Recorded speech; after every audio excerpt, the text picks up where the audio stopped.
watch from that point on, from that interjection of the miracle, then things are going to turn, fulfill. And it's the same for all of us. That's why it's very universal parable here, because once we change our tune, once we just have that crack, that little sliver of opening in our mind, maybe there's a better way to look at this. Maybe I've been mistaken. Maybe I've been wrong. Maybe I was better off if I was wrong instead of right. That little sliver of crack, then that starts, I say, to ignite his true purpose. I think as Kirsten was sharing earlier, when we talk about purpose, a lot of times people say, well, that's kind of ambiguous. What exactly does that mean? Happiness.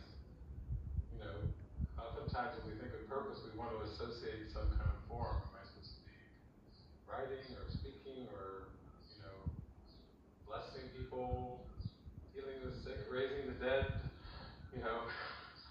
How's my score doing? How many healings and raising the dead have I pulled off here? No, it's happiness. Happiness. Intrinsic happiness. Happy for no worldly, earthly reason happiness. Happiness, you're like oblivious to the world. You're so happy. Giddy. Where you don't have a reason in the world to even attribute the happiness to. And that is that intrinsic happiness that's our life, it's our nature, it's our love. When you're in love, you're happy. And there could be nothing greater than that. You just think of all those love songs of happiness, whistling and just the happy beat. There you go. Get your hat, leave your worries on the doorstep. Just direct your feet to the sunny side of the street. When we hear Gershwin, there's got to be love and happiness behind that song. Can't you hear the pitter pat and that happy step? You tune your step. Life could be so sweet on the sunny side of the street. When you hear those songs, you know where they're coming from. They're happy songs. They're happy songs. It's our natural state of mind under there. And it's this mind that is believing in linear time, that thinks it knows what it has to do. Still basically sees he's a weatherman, he's got an assignment, he's not too thrilled about the assignment, and he's got to go in and get his microphone and get the camera.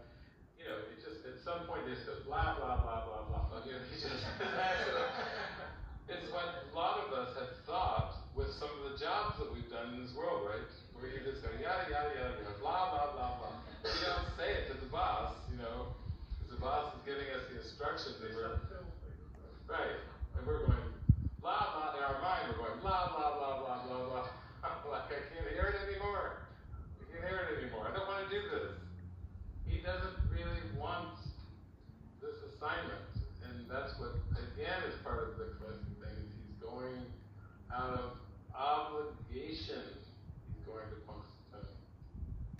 Out of duty, he's going to Punxsutawney. He's not going to this cute little town in Pennsylvania to have an adventure, to explore, to see what happens, who he'll meet, to see how his purpose can light up Punxsutawney.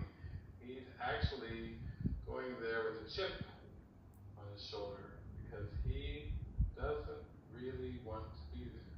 And I think that's the curse of linear time. Everyone who seems to be in it has there's a curse underneath.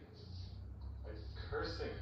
You can't help but curse God if you believe in linear time, because God didn't create linear time. And God knows us as free.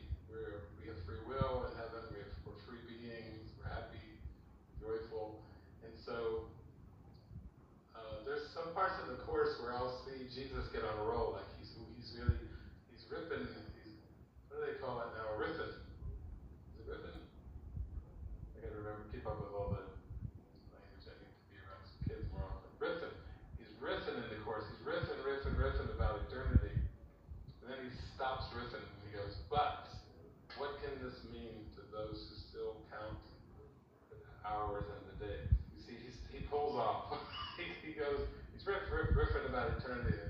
can this mean to those who still count the hours and days? In other words, he's giving it away right there. Like he's got all this joy about eternity. He's trying to extend all his joy